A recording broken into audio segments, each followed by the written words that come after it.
it's Guido coming at you with the Tactics Talk. No miserable Monday today. In fact, we're going to have a pretty good game. Little something different. 100 Battle Challenge. This is one of the tanks that is in my list. I don't generally play a whole lot of casemate tanks, but I like this thing, even though it's not amazing.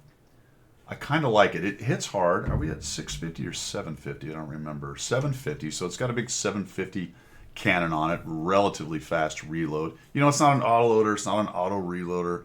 Doesn't have the most armor in the game. It's kind of an all-rounder for the Russian casemate TDs, and it reminds me a little bit of, at tier 10, kind of a 122-44 idea, although it doesn't quite fire as fast as that does at tier. But it can punch people in the face for 750. Relatively compact, not a giant TD, so I find it a little bit more useful and maneuverable just in terms of its size. You know, like a JPZ 100 is so massive, it's tricky to use. This one's a bit more maneuverable, I would say. Agile, I guess is the word, and it's also faster. So pretty good speed. Check it out. I'm cruising along. I'm not really keeping up exactly with the chart. Oh, look out. Whoa. But he wasn't blasting me. Look at that. Faster than E75. As fast as the Progetto. What am I doing? 52, 55? And that's a little bit uphill. So we're here on El Halufdorf. And we get 3 of their tanks go to the cap for the encounter cap. I don't know. We're going to come over here and we're going to try to set up. One thing about having a fast TD is positions like this on El Haluf are reachable before their heavies get there a lot of times. So you can get yourself positioned to get cheeky shots on people who may want to cross on positions and not really expect something this, you know, a gun this big to be there already. So we're going to come over here and see what we can do. It does not have a lot of field regard for the gun in terms of the azimuth, so it is a little bit fiddly to get in position. The one thing I do have to watch out for here is hopefully nothing faster than me crossed before I got here. So I need to kind of watch that corner right there and make sure they don't pop around there and get too many free shots on me. But I feel like I was fast enough that, and looking at the team setups here, I don't really think anything went by. I would be a bit surprised. I'm also top tier, so I have 8s and 9s to beat up on. And we're just going to hang out right here and see what we can do. We got guys all over the place. Now here comes this dude. We're going to try to put one right in. Oh, nice 938. That is an outrageous high roll. Outrageous. 750 alpha, and I dropped almost $1,000 on that guy. Absolutely beautiful. So thumped him. 53 TP is thinking about it. Now he crossed. There's nobody else there. I have a few potato. He takes another hit, so that's nice. He's got much less than half his hit points left. I don't know what the 53 TP's plan was right there, but he does get across there, but he pays for it. And as I said, based on the setup here, guys, we don't really have that much here. There's a few guys messing around with the dudes in the middle. For some reason, we have a Scorpion and a Progetto that went to the middle. This is kind of a weird match, to be honest, and it continues to be sort of weird. The E75 is stuck back here. I don't know what's going on back here. The Tortoise is, like I said, weird. A couple guys camping. There's an object 452. Our tier 10 heavy is all the way over on the east side of the map. It's a strange setup. Good news, though, is they put a bunch of guys over on the other side of the map. They put 3 guys down by the cap, and they don't seem to be really coming into the corner there. So the setup's weird. We're going to sit here and try to get this guy. He does a pretty good job, whether intentional or a bit lucky or a little bit of both. I miss it. Not a great shot, and I have the Char Future trying to get in the inside lane right there. One of the problems with what I'm doing right now is I have to deal with this 4502 because he can pop around.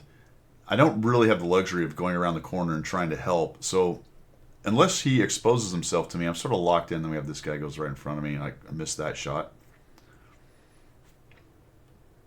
The Char cruises across, takes a big hit. Now I have another guy, the E75, he'll drive right in front of me right when I have a shot. Yeah. That's not good. All right, so we'll move around, see what we can do here.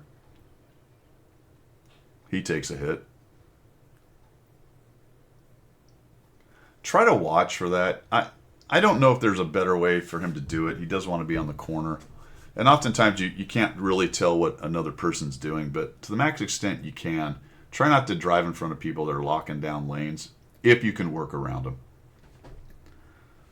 The 53 is just getting torn up. He's going to try to come around there and get another shot. E75 each another shot, and I haven't done much, right? We're losing. It's 5-1. I don't have any shots because I'm worried about this dude. Char's eating shots. Our heavy's sitting up there. The 53 dies. And look at this. It's 6-1. This is bad, right? So now I'm on the mode of let me just get as much damage as I can. We had a considerable number of campers. They do kill the Saladin. That's helpful. So let's clawing it back a little bit. We're going to try to... Oh, an 8-34. 2 high rolls. Nothing to complain about there, guys. So now I'm looking at this like, all right, we've got the K91 there. And this is where I finally sort of got the sense of, because I was so busy dealing with the 4502, I started to get more of a sense of where the rest of their tanks are, because if we pause it for a second, we are losing 4-6, so we're a little better than we were. If you look at everything that's spotted, we're only missing a Scorpion and a Hori and a 4005. If you look at what's spotted up here, they didn't send a whole bunch, right? It was pretty even, to be honest. Neither side had considerably more tanks in the heavy brawl area. They were pretty well peanut butter spread. They lost a few guys in the middle, and they've got an E50M and the Sturv push. Check it out. Messing with the rest of our tanks there in the middle. So I'm starting to get the idea here that maybe they are not very heavily invested in this part of the map. And I'm hoping I can get a nice shot on this BZ. So we're going to come around here. Is he still sitting there? Let's see what we can do. There we go. To back out a little bit. He's going to eat this shot. Boom, a 769. That's another high roll. Not a huge high roll, but it is a high roll. We're going to back out of here. A little bit worried about one of their big TDs sitting over in the corner. So we're going to come around this corner. Hopefully we don't get shot in the side. E9 or T95 dies. That is a huge kill. Tortoise must have been picking apart his hatch the whole time. Great gun depression and azimuth on the Tortoise. Tortoise is doing some great work over there. So we're going to ignore the K91 for a moment. And I'm just going to push the Conqueror because I've got this big stick. And we're starting to win. We're starting to win this corner. So we're 5-9. This is not good. The only way we win this game is we clean these two up and the K91. And then we're able to swing back and deal with the guys that are sitting on the cap. They have 2 guys sitting on the cap. Never a great idea. All of ours that went down there died. But we have to clean this corner up, deal with the cap, at least reset it, and then see if we can't kill the flankers that are all down there tearing up our cap over there. Or our spawn, not our cap. So we'll slap a shot, another 2-point high roll. Look at that. I haven't had a low roll yet. Low roll yet. Kalana pushes in. Nice. Come over here and see if we can just kill off this guy. Slap him. Not a great aiming job. We got 2 down there. We're going to use this as armor. I need to push it out of the way. I do eat a BZ shot. That is unfortunate. He really needed to try to run away.